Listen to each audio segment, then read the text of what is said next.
ಅದೇ ಅನ್ನ ಸಾರು ಉಂಡಿದ್ದೆ ಅಷ್ಟೇ. ಅದು ಬಿಟ್ರೆ ಇನ್ನೇನು ಉಂಡಿತಿಲ್ಲ ನಾವು ಅವತ್ತು. ಹುಳ್ಳಿಕಾಳು ಸಾರು ಇಲ್ಲ ತಿಂದಿಲ್ಲ. ಅದೇ ಗುರುವಾರ ಮಧ್ಯಾಹ್ನದಿಂದ ಒಟ್ಟಿನಲ್ಲಿ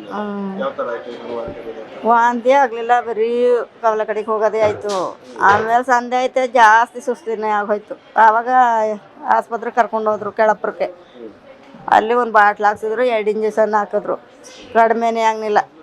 ಆಗ ಸಾಲಿಗ್ರಾಮ ಕರ್ಕೊಂಡು ಹೋದ್ರು, ಅಲ್ಲಿ ಬರೀ ಬಾಟ್ಲು ಹಾಕಿದ್ರು, 12 ಬಾಟ್ಲು ಹಾಕಿದ್ರು, ಹಂಗೂ ಕಡಿಮೆ ಆಗಲಿಲ್ಲ. ಅಲ್ಲಿಂದ ಇಲ್ಲಿ ಕರ್ಕೊಬೋದು. ನನ್ನ ಹೆಸರು ಪಾರ್ವತಿ ಅಂತ. ಏನು ತರಕಾರಿ ಸಾಂಬಾರು ಅನ್ನ ಸಾಂಬಾರು ಊಟ ಮಾಡಿತ್ತು. ಆದರೆ 3 ದಿನದಿಂದ ವಾಂತಿ ಭೇದಿ ಜಾಸ್ತಿ ಆಯಿತು ಸರ್. ಸಾಲಿಗ್ರಾಮಕ್ಕೆ ಹೋಗಿದ್ದೆ, ಅಲ್ಲಿಂದ ಇಲ್ಲಿ ಕರ್ಕೊಂಡು. ನನ್ನ ಒಬ್ಳಿಗೆ ಸರ್. ಬೇರೆಯವ್ರಿಗೆಲ್ಲ ಆಗೈತೆ, ಸುಮಾರು ಜನಕ್ಕೆ. ಅವ್ರು ಒಂದು 7-8 ಜನಕ್ಕೆ ಆಗೈತೆ. 2 ತೀರೋಗವ್ರೆ ಆಗೈತೆ. ಇಲ್ಲ ಸರ್, ಮೀನೇನು ತಿಂದಿಲ್ಲ ಯಾರು. ನೀರು ಕುಡಿದ್ಮೇಲೆ ಇಲ್ಲ ಸರ್, ಚರೆ ಬೇರೆಯವ್ರಿಗೆ ಮಾಡ್ಕೊಂಡವ್ರೆ. ಅವ್ರು ಹಿಡಿಯೋಕೆ ಕೊಡ್ತಿದ್ದಿಲ್ಲ. ಮೀನಂತೂ ಯಾರು ಹಿಡ್ದಿಲ್ಲ ಸರ್. ಇಲ್ಲ ಸರ್, ಯಾರು ಹೋಗಿಲ್ಲ. ತಿಂದಿಲ್ಲ. ಅವತ್ತು ತರಕಾರಿ ಸಾಂಬಾರು ಅನ್ನ. ಈಗಾಗಲೇ ನಿನ್ನೆ ಪತ್ರಿಕೆಗಳಲ್ಲಿ ಬಂದಿದೆ, ತಮ್ಮೆಲ್ಲರಿಗೂ ಕೂಡ ಗೊತ್ತಿದೆ. ಅರಕಲಗೂಡು ತಾಲೂಕು ರಾಮನಾಥಪುರ ಹೋಬಳಿಯ ಬಸವನಹಳ್ಳಿ ಅನ್ನೋ ಗ್ರಾಮದಲ್ಲಿ ನಿನ್ನೆ 2 ಮರಣ ಹೊಂದಿದ್ದಾರೆ. ಮತ್ತು 30ರಿಂದ 40 ಜನ ಆಸ್ಪತ್ರೆಗೆ ಸೇರಿದ್ದಾರೆ. ಈ ವಿಚಾರ ಗೊತ್ತಾದ ತಕ್ಷಣ ನಾನು ನಿನ್ನೆ ಸ್ಥಳಕ್ಕೆ ಹೋಗಿದ್ದೆ.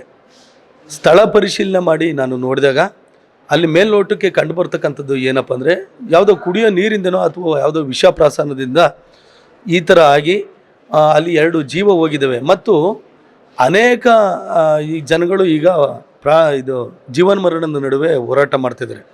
ಈಗ ತಾವು ಗಮನಿಸಿರ್ಬೋದು, ಇಲ್ಲಿ ಹಾಸನದಲ್ಲಿ ನೆನ್ನೆ ಪುಟ್ಟಮ್ಮ ಅಂತ ಒಬ್ಬರು ತೀರೋದ್ರು, 40 ವರ್ಷದ ಮಹಿಳೆ, ದಲಿತ ಸಮಾಜಕ್ಕೆ ಸೇರಿದ ಮಹಿಳೆ. ಅವ್ರ ತಾಯಿಗೂ ಕೂಡ ಈಗ ಸೀರಿಯಸ್ ಅಂತ ಡಾಕ್ಟ್ರುಗಳು ಹೇಳ್ತಿದ್ದಾರೆ. ಮತ್ತು ಈ ವಾರ್ಡಲ್ಲಿ ಇರ್ತಕ್ಕಂಥವ್ರು ನಿಧಾನಕ್ಕೆ ಚೇತರಿಸ್ಕೊಳ್ತಾರೆ, ಇನ್ನೂ ವಾರಗಟ್ಟಲೆ ಅವ್ರಿಗೆ ಬೇಕು ಅಂತ ಡಾಕ್ಟ್ರಿಗೆ ಹೇಳ್ತಿದ್ದಾರೆ. ನಾನು ಈ ಸಂದರ್ಭದಲ್ಲಿ ಹೇಳೋದೇನಪ್ಪ ತಾಲೂಕು ಆಡಳಿತ, ಜಿಲ್ಲಾಡಳಿತಕ್ಕೆ ಅಂದರೆ, ತಾವೆಲ್ಲರೂ ಕೂಡ ನಿನ್ನೆ ಇವತ್ತು ಬಂದಿರತಕ್ಕಂಥ ಪತ್ರಿಕೆಗಳಲ್ಲಿ, ಮಾಧ್ಯಮಗಳಲ್ಲಿ ಗಮನಿಸಿದರೆ ಒಂದು ಸುಳ್ಳು ಪ್ರಚಾರನ ಇವತ್ತು ಒಪ್ಪಿಸಿದ್ದಾರೆ. ಬಸವನಹಳ್ಳಿ ಗ್ರಾಮದಲ್ಲಿ ಮೀನು ತಿಂದು ಇವತ್ತು 2 ಪ್ರಾಣ ಹೋಗಿದ್ದಾವೆ, ಮತ್ತೆಲ್ಲ ಹಾಸ್ಪಿಟ್ಲಿಗೆ ಸೇರಿದ್ದಾರೆ ಅಂತ. ನಿಜವಾಗ್ಲೂ ಕೂಡ ನಾನು ಮನೆಗೆ ಹೋಗಿ ವಿಚಾರಣೆ ಮಾಡಿ ನೋಡಿದಾಗ ಯಾರು ಕೂಡ ಅಲ್ಲಿ ಮೀನನ್ನು ಯಾರು ಕೂಡ ತಿಂದಿಲ್ಲ. ನಾನು 1 ವಾರದವರೆಗೂ ಕೇಳಿದ್ದೀನಿ, ನೆನ್ನೆ ಏನು ಮೊನ್ನೆ ಏನು ಅಚ್ಚ ಮೊನ್ನೆ ಏನು ಅಂತ. ಯಾರೂ ಕೂಡ ಮೀನು ತಿಂದಿಲ್ಲ ಅಲ್ಲಿ. ಈ ಪ್ರಕರಣ ಮುಚ್ಚಾಕ್ಲಿಕ್ಕೆ ತಾಲೂಕು ಆಡಳಿತ ಮತ್ತು ಸ್ಥಳೀಯ ಆಡಳಿತ ತಪ್ಪಿಸ್ಕೊಳ್ಳಲಿಕ್ಕೆ ಇವತ್ತು ಜನಗಳ ಮೇಲೆ ಈ ಒಂದು ಸುಳ್ಳು ಆರೋಪನ ಕಟ್ಟಿ ಇವತ್ತು ಈ ಥರದ ಒಂದು ತಂತ್ರನ ಮಾಡ್ತಾಯಿದ್ದಾರೆ. ನಾನು ಈ ಸಂದರ್ಭದಲ್ಲಿ ಹೇಳ್ತಿದ್ದೀನಿ, ಈಗ ಮೈಸೂರಲ್ಲಿ ಒಬ್ಬ ಕುಮಾರ್ ಅನ್ನೋರು ಅಡ್ಮಿಟ್ ಆಗಿದ್ದಾರೆ. ಅವ್ರಿಗೆ ನಾನು ಫೋನ್ ಮಾಡಿದ್ದೆ. ಈಗಾಗಲೇ ಅವ್ರಿಗೆ ಕುಡಿಯೋ ನೀರಿಂದ ವ್ಯತ್ಯಾಸ, ಅಂದರೆ ಕಾಲರದಿಂದ ಇಷ್ಟು ಅವ್ರಿಗೆ ತೊಂದರೆ ಆಗ್ತಿದೆ ಅಂತ ಒಂದು ರಿಪೋರ್ಟ್ ಬಂದಿದೆಯಂತೆ, ಇನ್ನೊಂದು ರಿಪೋರ್ಟ್ಗೋಸ್ಕರ ಕಾಯ್ತಿದ್ದಾರಂತೆ. ನಾನು ಈ ಹಾಸ್ಪಿಟ್ಲಿಗೆ ಬಂದು ಪೇಷಂಟ್ಗಳನ್ನ ನಾನು ವಿಚಾರಣೆ ಮಾಡಿ ಡಾಕ್ಟ್ರ್ ಕರೆಸಿ ಮಾತಾಡಿದಾಗ ಡಾಕ್ಟ್ರು ಕೂಡ ಹೇಳ್ತಿದ್ರು, ಇದು 100ಕ್ಕೆ 100 ಭಾಗ ಇದು ನೀರಿಂದ ಈ ಥರ ಪ್ರಾಬ್ಲಮ್ ಆಗಿದೆ ಅಂತ. ನಾನು ಈ ಸಂದರ್ಭದಲ್ಲಿ ತಾಲೂಕು ಆಡಳಿತ ಮತ್ತು ಜಿಲ್ಲಾಡಳಿತಕ್ಕೆ ಒತ್ತಾಯ ಮಾಡೋದೇನಪ್ಪ ಅಂದರೆ, ಸುಮ್ಮನೆ ಏನೋ ನೆಪಮಾತ್ರಕ್ಕೆ ಗ್ರಾಮಕ್ಕೆ ಭೇಟಿ ಕೊಟ್ಟು ಅಲ್ಲಿ ಯಾರನ್ನ ಒಬ್ಬರು ಡಾಕ್ಟ್ರ್ ಬಿಟ್ಟಿದ್ದೀವಿ, ಇನ್ನೇನೋ ಕ್ಲಿನಿಕ್ ತೆರೆದಿದ್ದೀವಿ ಅಂತಕ್ಕಂಥದ್ದನ್ನು ನೀವು ಬಿಟ್ಟುಬಿಟ್ಟು, ಈಗ ಯಾರು ಮೃತಪಟ್ಟಿದ್ದಾರೆ ಇವ್ರಿಗೆ ಶೀಘ್ರ ಇವ್ರಿಗೆ ಪರಿಹಾರ ಕೊಡಬೇಕು.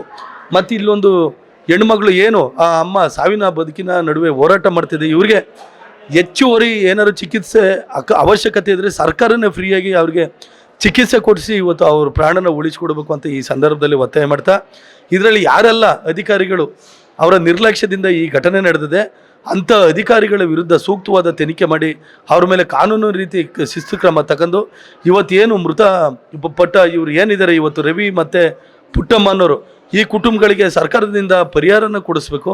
ಮತ್ತು ಯಾರೆಲ್ಲ ಈಗ ಹಾಸ್ಪಿಟಲೈಸ್ ಆಗಿದ್ದಾರೆ ಇವರಿಗೆ ಸಂಪೂರ್ಣ ಉಚಿತ ಚಿಕಿತ್ಸೆನ ಕೊಡೋದ್ರ ಮೂಲಕ ಇವ್ರಿಗೂ ಕೂಡ ಮುಂದಿನ ಜೀವನಕ್ಕೆ ಪರಿಹಾರ ಕೊಡಬೇಕು ಅಂತ ಈ ಸಂದರ್ಭದಲ್ಲಿ ಒತ್ತಾಯ ಮಾಡ್ತಾ, ನಾನು ಜಿಲ್ಲಾಡಳಿತಕ್ಕೆ ವಿಶೇಷವಾಗಿ ಜಿಲ್ಲಾಧಿಕಾರಿಗಳಿಗೆ ಮತ್ತು ಅಧಿಕಾರಿಗಳಿಗೆ ಮನವಿ ಮಾಡ್ಕೊಳ್ತಕ್ಕಂಥದ್ದು ಏನಪ್ಪ ಅಂದರೆ, ಯಾರಿಗೋ ಹೇಳಿದ್ದೀನಿ ಅಂತಕ್ಕಂಥದ್ದನ್ನು ನೀವು ಬಿಟ್ಬಿಟ್ಟು ನೀವೇ ಕೂಡಲೇ ಈ ಪ್ರಕರಣನ ಸಂಪೂರ್ಣ ಜವಾಬ್ದಾರಿ ತಗೊಂಡು ಇದನ್ನು ತನಿಖೆ ಮಾಡಿಸಿ, ಖಂಡಿತಗಳು ಕೂಡ ಇದು ಬೇರೆ ಹಳ್ಳಿಲಿ ಈ ರೀತಿ ಪ್ರಾಣ ಹತ್ಯೆ ಆಗೋದಕ್ಕಿಂತ ಮುಂಚೆ ಇದನ್ನು ಯಾರೆಲ್ಲ ನಿರ್ಲಕ್ಷ್ಯ ವಹಿಸಿದ್ದಾರೆ ಅವ್ರ ಮೇಲೆ ನೀವು ಶಿಸ್ತು ಕ್ರಮ ತಗೋಬೇಕು ಅಂತ ಈ ಸಂದರ್ಭದಲ್ಲಿ ನಾನು ಒತ್ತಾಯ ಮಾಡ್ತಿದ್ದೀನಿ.